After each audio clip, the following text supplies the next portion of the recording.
Of course, I shall not pretend to consider it any matter for wonder that the extraordinary case of Monsieur Valdemar has excited discussion.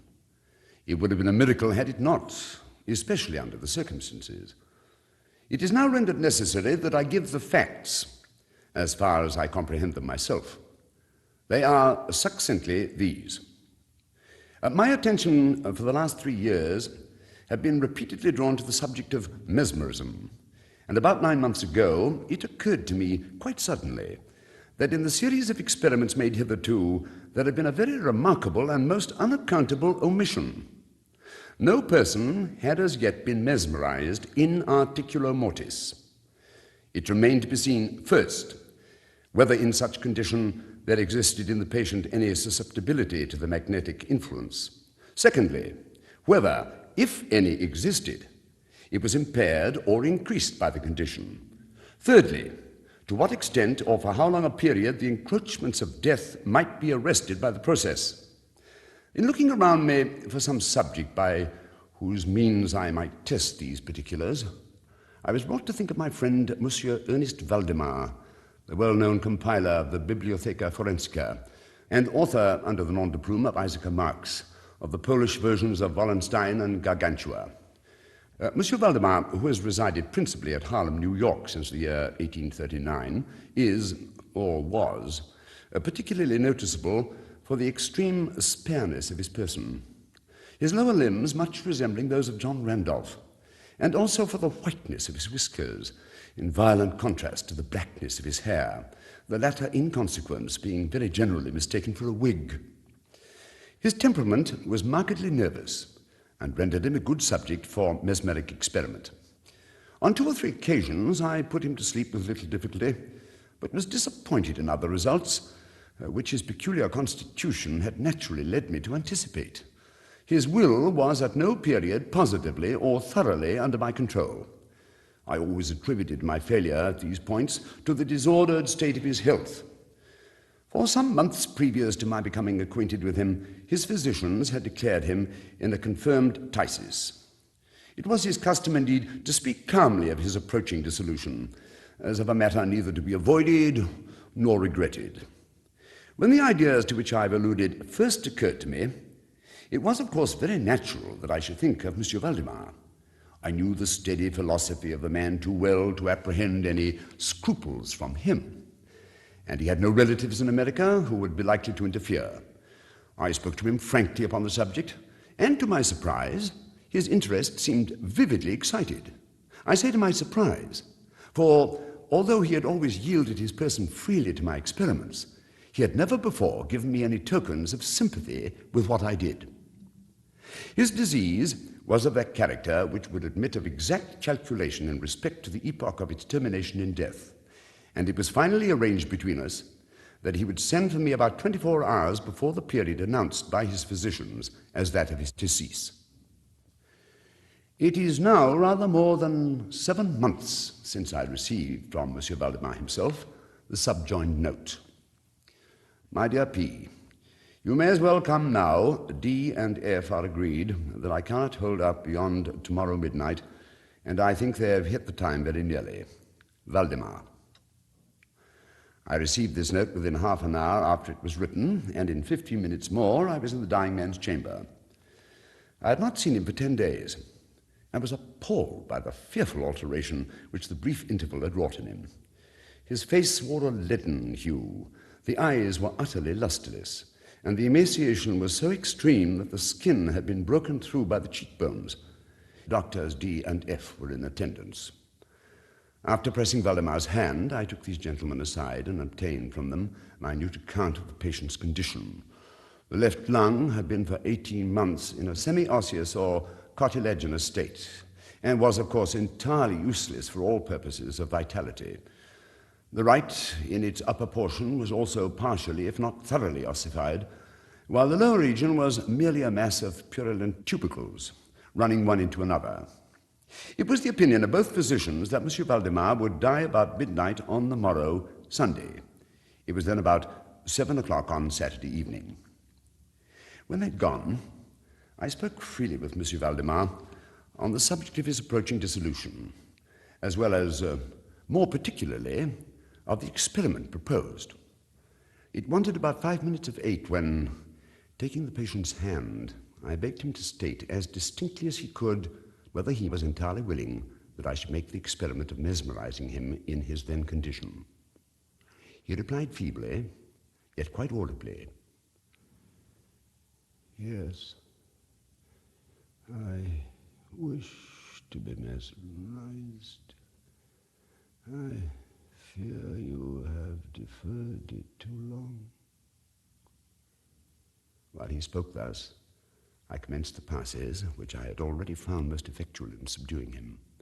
He was evidently influenced with the first lateral stroke of my hand across his forehead, but although I exerted all my powers, no further perceptible effect was induced until some minutes after 10 o'clock, when doctors D and F called according to appointment. I explained to them in a few words what I designed, and as they opposed no objection, saying that the patient was already in the death agony, I proceeded without hesitation, exchanging, however, the lateral passes for downward ones and directing my gaze entirely into the right eye of the sufferer. By this time his pulse was imperceptible and his breathing was stertorous, and at intervals of half a minute. The patient's extremities were of an icy coldness. At 5 minutes before 11, I perceived unequivocal signs of mesmeric influence. The glassy roll of the eye was changed for that expression of uneasy inward examination, which is never seen except in cases of sleep-waking. With a few rapid lateral passes, I made the lids quiver, as in incipient sleep, and with a few more, I closed them altogether. I was not satisfied, however, with this, but continued the manipulations vigorously, and with the fullest exertion of the will, until I had completely stiffened the limbs of the slumberer, after placing them in a seemingly easy position. When I had accomplished this, it was fully midnight, and I requested the gentleman present to examine Monsieur Valdemar's condition. The pulse was imperceptible. The breathing was gentle, scarcely noticeable, unless through the application of a mirror to the lips.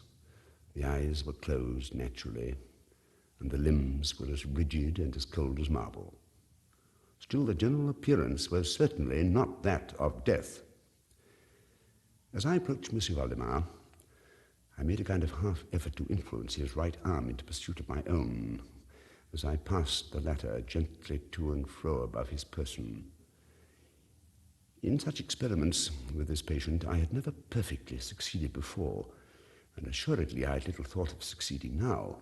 But to my astonishment, his arm very readily, although feebly, followed every direction I assigned it with mine. I determined to hazard a few words of conversation. "Monsieur Valdemar," I said, "are you asleep?" He made no answer, but I perceived a tremor about his lips, and was thus induced to repeat the question again and again. At the third repetition, his whole frame was agitated by a very slight shivering. The eyelids unclosed themselves so far as to display a white line of a ball. The lips moved sluggishly, and from between them, in a barely audible whisper, issued the words, "Yes, asleep now. Do not wake me. Let me die so." It was now the opinion, or rather the wish of the physicians, that Monsieur Valdemar should be suffered to remain undisturbed in his present apparently tranquil condition until death should supervene. And this, it was generally agreed, must now take place within a few minutes. I concluded, however, to speak to him once more, and merely repeated my previous question. While I spoke, there came a marked change over the countenance of the sleep-waker. The eyes rolled themselves slowly open, the pupils disappearing upwardly. The skin generally assumed a cadaverous hue, resembling not so much parchment as white paper, and the circular hectic spots, which hitherto had been strongly defined in the center of each cheek, went out at once. I use this expression because the suddenness of their departure put me in mind of nothing so much as the extinguishment of a candle by a puff of breath. The upper lip at the same time writhed itself away from the teeth, which it had previously covered completely, while the lower jaw fell with an audible jerk, leaving the mouth widely extended and disclosing a full view of the swollen and blackened tongue. I presume the new member of the party then present had been unaccustomed to deathbed horrors, but so hideous beyond conception was the appearance of Monsieur Valdemar at this moment that there was a general shrinking back from the region of the bed. I now feel that I have reached a point in this narrative at which every reader will be startled into positive disbelief. It is my business, however, simply to proceed. There was no longer the faintest sign of vitality in Monsieur Valdemar, and concluding him to be dead, we were consigning him to the charge of the nurses when a strong vibratory motion was observable in the tongue. This continued for perhaps a minute. At the expiration of this period, there issued from the distended and motionless jaws a voice, such as it would be madness of me to attempt describing. Monsieur Valdemar spoke, obviously in reply to a question I had propounded to him a few minutes before. I had asked him, it will be remembered, if he still slept. He now said, "Yes, no, I have been sleeping, and now I am dead." No person present even affected to deny or attempt to repress the unutterable shuddering horror which these few words thus uttered were so well calculated to convey. The nurses immediately left the chamber and could not be induced to return. My own impressions I would not pretend to render intelligible to the reader without the utterance of a word. We addressed ourselves again to an investigation of Monsieur Valdemar's condition. It remained in all respects as I have last described it, with the exception that the mirror no longer afforded evidence of respiration.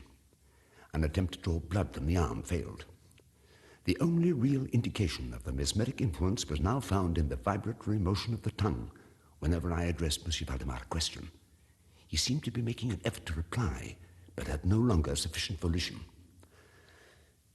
I believe that I have now related all that is necessary to an understanding of the sleepwaker's state at this epoch.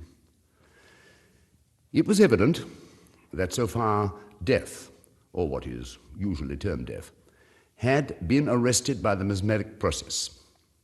It seemed clear to us all that to awaken Monsieur Valdemar would be merely to ensure his instant, or at least his speedy, dissolution. From this period until the close of last week, an interval of nearly 7 months, we continued to make daily calls at Monsieur Valdemar's house, accompanied now and then by medical or other friends. All this time, the sleepwaker remained exactly as I have last described him. The nurses' attentions were continual. It was on Friday last that we finally resolved to make the experiment of awakening, or attempting to awaken him. And it is the perhaps unfortunate result of this latter experiment which has given rise to so much discussion in private circles, to so much of what I cannot help thinking unwarranted popular feeling.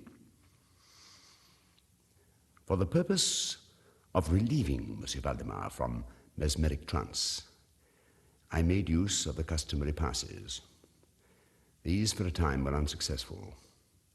The first indication of revival was afforded by a partial descent of the iris.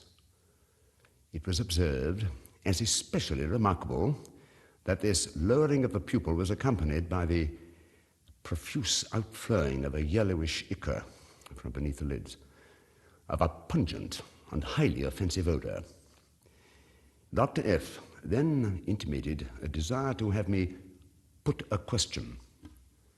I did so as follows. Monsieur Valdemar, can you explain to us what are your feelings or wishes now? There was an instant return of the hectic circles on the cheeks. The tongue quivered, or rather rolled violently in the mouth, although the jaws and lips remained rigid as before. And at length the same hideous voice which I've already described broke forth. For God's sake, quick, quick, put me to sleep. Oh, quick, awaken me, quick. I say to you that I am dead, dead, dead, dead. I was thoroughly unnerved, and for an instant remained undecided what to do. At first I made an endeavour to recompose the patient, but failing in this, through total abeyance of the will, I retracted my steps and as earnestly struggled to awaken him. In this attempt I soon saw that I should be successful, or at least I soon fancied that my success would be complete, and I am sure that all in the room were prepared to see the patient awaken. For what really occurred, however, it is quite impossible that any human being could have been prepared. As I rapidly made the mesmeric passes, amid ejaculations of dead, dead, absolutely bursting from the tongue and not from the lips of the sufferer, his whole frame at once shrunk, crumbled, absolutely rotted away beneath my hands. Upon the bed before the whole company, there lay a nearly liquid mass of loathsome, of detestable putrescence.